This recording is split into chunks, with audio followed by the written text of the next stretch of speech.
ഇന്ന് 2 സന്തോഷങ്ങൾ പങ്കുവയ്ക്കാമെന്നാണ് ഞാൻ കരുതിയത്. വേറെ കുറേ കാര്യങ്ങളെക്കുറിച്ച് സംസാരിക്കാൻ എനിക്ക് ഇങ്ങനെ പെൻഡിങ്ങിൽ കിടക്കുകയാണ്. അതുകൊണ്ട് ഇന്ന് ഏതായാലും ഇത് പറയാം. ഇന്നത്തെ സംഭവമാണ് 2. ഒന്നാമത്തേതെന്ന് പറഞ്ഞു കഴിഞ്ഞാൽ, ഇന്നലെ ഞാനൊരു സ്വപ്നം കണ്ടിരുന്നു. സ്വപ്നം കണ്ടിട്ട് ഞാൻ ആ സ്വപ്നം തീർന്നപ്പോഴത്തേക്കും ഉണർന്നു. അതുകൊണ്ട് എനിക്കത് വലിയൊരു റിലാക്സ് ആയിട്ട് തോന്നി. കാരണം അത്രയ്ക്കും മോശമായൊരു സ്വപ്നമാണ് എന്നെ സംബന്ധിച്ച് ഞാൻ കണ്ടത്. കാരണം ഇപ്പോൾ എൻ്റെ SBIയിൽ ഒരു പ്ലാൻ എടുത്ത എൻ്റെ ഫ്രണ്ടാണ്, എൻ്റെ നാട്ടിലുള്ളതാണ്. അപ്പം ഇത് പ്ലാൻ എടുത്തപ്പോൾ ഞാനിങ്ങനെ ചോദിച്ചു, വൈഫ് ഇനിയും വഴക്കുണ്ടാക്കുമോ എന്നുള്ള രീതിയിൽ. കാരണം എന്ന് വെച്ച് കഴിഞ്ഞാൽ അവർക്ക് വേറെ പ്ലാനൊക്കെ ഉണ്ടായിരുന്നു, വേറെ ഓരോന്നിന് വേണ്ടി ചെയ്യണമെന്നുള്ള ഇതുണ്ടായിരുന്നു. 2 പേരും ആലോചിച്ച് വെച്ചിരുന്നതാണ് എന്ന് പറഞ്ഞു. അപ്പം ഞാൻ പറഞ്ഞോടോ, നീ പ്ലാൻ എടുത്താൽ എങ്ങനെയാണ് എന്നുള്ളത്. ഞാൻ പറഞ്ഞില്ലടോ, ഞങ്ങൾ സംസാരിച്ചിട്ടുണ്ട്, ഞങ്ങൾക്ക് കുഴപ്പമില്ല എന്ന് പറഞ്ഞു. അപ്പം ഞാൻ പറഞ്ഞു കുഴപ്പമില്ലെങ്കിൽ ഓക്കെ എന്ന് പറഞ്ഞു. അങ്ങനെ ഇത് ചെയ്തിട്ടാണ് നമ്മൾ പ്ലാൻ ചെയ്തത്. കാരണം എല്ലാവർക്കും നമ്മുടെ എന്തെങ്കിലുമൊക്കെ പണയമൊക്കെ വെച്ചിട്ടുണ്ടെങ്കിൽ അതൊക്കെ എടുക്കുക, അല്ലെങ്കിൽ മറ്റെന്തെങ്കിലുമൊക്കെ ഒരു ഇത് വെച്ചിട്ടായിരിക്കും എന്തെങ്കിലും ഒരു എമൗണ്ട് കയ്യിൽ വരുമ്പം കാൽക്കുലേറ്റ് ചെയ്ത് വെക്കുന്നത്. ചിലപ്പം അത് നമ്മൾ 2 പേരും ഒരേ രീതിയിൽ ചിന്തിച്ചില്ലെങ്കിൽ അവിടെ ഒരു വഴക്കുണ്ടാകാനുള്ള ചാൻസ് അത് കൂടുതലാണ്. അപ്പോൾ എനിക്കതിൻ്റെ ഒരു ടെൻഷൻ ഉണ്ടായിരുന്നു. അപ്പം കുഴപ്പമൊന്നുമില്ല, ഓക്കെ എന്ന് പറഞ്ഞു. അപ്പം നല്ല അഭിപ്രായമാണ് പറഞ്ഞത് എന്ന് പറഞ്ഞു, ഓക്കെ ഒക്കെ പറഞ്ഞു. പക്ഷേ ഇന്നലെ ഞാൻ സ്വപ്നം കണ്ടതെന്ന് പറഞ്ഞു കഴിഞ്ഞാൽ, ഈ പ്ലാൻ എടുത്തതിൻ്റെ പേരിൽ ഇവർ തമ്മിൽ വഴക്കുണ്ടാകുന്നതും അത് വലിയൊരു രീതിയിലേക്ക് മാറുന്നതുമാണ് ഞാൻ സ്വപ്നത്തിൽ കണ്ടത്. അതെനിക്ക് ഉൾക്കൊള്ളാനേ പറ്റുന്നില്ല, ആ ഒരു വഴക്ക് എന്ന് പറയുന്നത്. അപ്പം ഞാൻ പെട്ടെന്ന് തന്നെ കണ്ണ് തുറന്ന്, അപ്പം സമാധാനം, സ്വപ്നമായിരുന്നു അല്ലേ.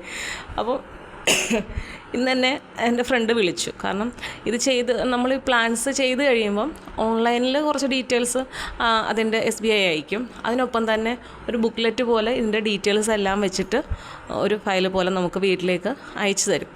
അപ്പോൾ അത് കിട്ടി എന്നും പറഞ്ഞുകൊണ്ട് വൈഫ് വിളിച്ചായിരുന്നു. അത് പറയാൻ വേണ്ടി വിളിച്ചതാടോ എന്ന് പറഞ്ഞു. ഞാൻ പറഞ്ഞിടൂ, ഞാനിങ്ങനെ സ്വപ്നം കണ്ട് ആകെ ഞാൻ പേടിച്ചിരിക്കുമായിരുന്നു. അതെന്തിനാ താൻ എങ്ങനെ പേടിക്കുന്നത്? അങ്ങനൊന്നുമില്ല, ഞങ്ങൾ പരസ്പരം സംസാരിച്ച് കഴിഞ്ഞാൽ അവിടെ ഓക്കെയാണ്. കാരണം ഇത് എനിക്ക് ലാഭമാണെന്ന് തോന്നിയിട്ടാണ് ഞാൻ ചെയ്തത്. കാരണം കൊച്ചൻ KSFയിൽ ചിട്ടിയൊക്കെ ചേരുന്നു. അപ്പം അത് പിന്നെ LIC ഒക്കെ ചെയ്യുന്ന ഒരാളാണ്. അപ്പം അതൊക്കെ വെച്ച് കാൽക്കുലേറ്റ് ചെയ്യുമ്പോഴത്തേക്കും എനിക്ക് ഇതാണ് ലാഭമായിട്ട് എനിക്ക് തോന്നിയത് എന്ന് പറഞ്ഞു. മറ്റേ GSTയുടെയൊക്കെ ഇത് വരുമല്ലോ, അതൊന്നും ഇല്ലല്ലോ ഇവിടെ അങ്ങനെയുള്ള GSTയോ അല്ലെങ്കിൽ മറ്റേ ടാക്സിൻ്റെ അങ്ങനെയുള്ള ഒരു പ്രശ്നങ്ങളൊന്നും വരുന്നില്ല. അപ്പം അതൊക്കെ കൊണ്ട് എനിക്കത് എന്തുകൊണ്ടും നല്ലതാണെന്ന് എനിക്ക് തോന്നി. ഇത്രയും ബെനിഫിറ്റ്സ് എല്ലാം അല്ലേ, അതുകൊണ്ട് ഞാനെല്ലാം നോക്കിയിട്ടാണോ പ്ലാൻ ചെയ്തത്. ഞാൻ പറഞ്ഞാൽ താൻ ഇത്രയൊക്കെ നോക്കിയിട്ടൊക്കെയാണോ ചെയ്തത്? ഞാനോടത്തിന് ഞാൻ പറഞ്ഞത് മാത്രം വിശ്വസിച്ചിട്ട് ചെയ്തിട്ട് ഇനി നിങ്ങൾക്കതൊരു അല്ലടോ, എനിക്ക് ടെൻഷൻ എന്ന് പറഞ്ഞാൽ ഞാൻ മാത്രമല്ലേ ഉള്ളൂ ചേർന്നത്, ഞാനല്ലേ തുടക്കം. അപ്പം ആ തുടക്കം പിന്നീട് തനിക്ക് ആരെങ്കിലുമൊക്കെ ചേർന്നോ? ഞാൻ പറഞ്ഞില്ല, കുറേ ആളുകളൊക്കെ പറഞ്ഞു വെച്ചിട്ടുണ്ട്, ഞാൻ പറഞ്ഞത് മനസ്സിലാക്കാൻ കഴിവുള്ള കുറച്ച് മനുഷ്യരുണ്ടോ. പിന്നെ ഞാൻ പറഞ്ഞോ, ചിലരോട് നമ്മൾ ഭയങ്കര കാര്യമായിട്ട് പറയാറുണ്ട്. ഈ 30 വയസ്സിന് താഴെയുള്ളവരോട് പ്രത്യേകിച്ച് ഞാൻ കുറച്ചുകൂടെ നിർബന്ധിച്ച് പറയാറുണ്ട്. കാരണം അവർക്കറിയില്ല അവരുടെ ഒരു പ്രായത്തിൻ്റെ പ്രത്യേകത, അവർക്ക് കിട്ടാൻ പോകുന്ന ബെനിഫിറ്റ്സ് എന്താണെന്നും അവർ മനസ്സിലാക്കുന്നില്ല.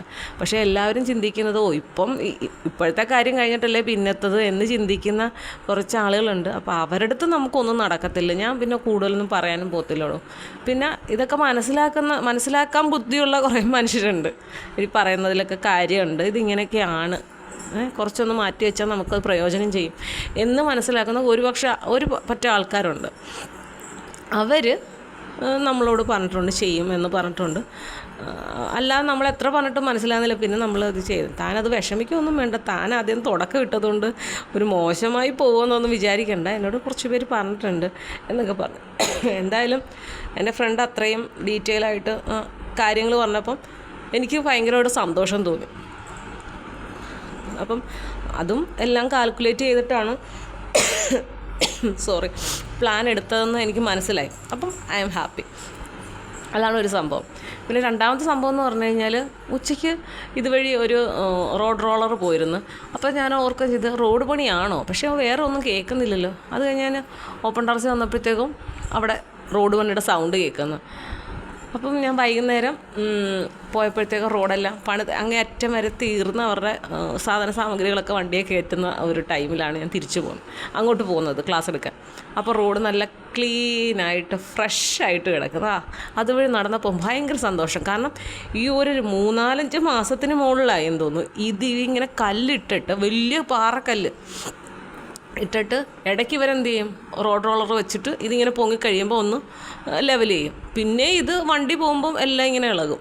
നമുക്ക് കാൽനടക്കാർക്ക് ഭയങ്കര ബുദ്ധിമുട്ടാണ്. എൻ്റെ ഒരു ചെരുപ്പ് ഒരുമാതിരി ആയിപ്പോയി, കാരണം ഈ കല്ല് ചവിട്ടി ചിലപ്പോൾ നമ്മൾ രാത്രിയിലൊക്കെ തിരിച്ചു വരുന്ന സമയത്തൊക്കെ ഒരു ബാലൻസ് കിട്ടാതെ കല്ലിലൊക്കെ കയറിയിട്ട് ഒരു ബുദ്ധിമുട്ടുണ്ടാകും.